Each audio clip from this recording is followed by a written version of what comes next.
एक समय की बात है, विशालपुर नाम का एक गांव था। उसी गांव में तालाब किनारे एक भूतिया घर था जो काफी समय से बंद था। गांव में डर से उस घर के आसपास भी कोई नहीं जाता था। गांव वालों का मानना था कि उस घर में एक जादूगर लड़की की आत्मा रहती है जो काफी समय पहले उसी घर में मर गई थी। एक दिन की बात है, गांव के ही कुछ साहसी बच्चे उस भूतिया घर में जाने का और उस घर में घूमने का फैसला किया।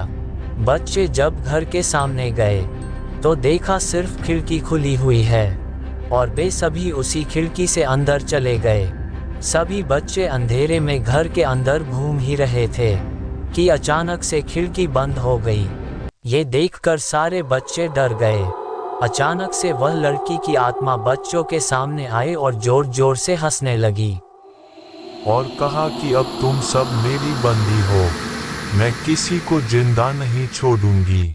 बच्चों को डर के मारे कुछ समझ नहीं आ रहा था, लेकिन फिर भी वे हिम्मत नहीं हारे और सब एक साथ मिलकर बाहर निकलने का रास्ता ढूंढने लगे। ढूंढते ढूंढते एक बच्चे को एक पुरानी किताब मिला जो कि एक जादुई किताब था और उस किताब में एक जादुई मंत्र लिखा था जिसके उच्चारण करने से वह आत्मा घर से दूर भाग सकती थी। बच्चों ने मिलकर उस मंत्र को पढ़ना शुरू किया। तभी अचानक से एक रोशनी घर के अंदर आई और उस आत्मा को साथ ले गई। लड़की की आत्मा के घर से बाहर जाते ही घर के सारे दरवाजे और खिड़कियां अपने आप खुल गई और बच्चे तुरंत बाहर निकल आए। उस दिन से वह घर भूत से आजाद हो गया।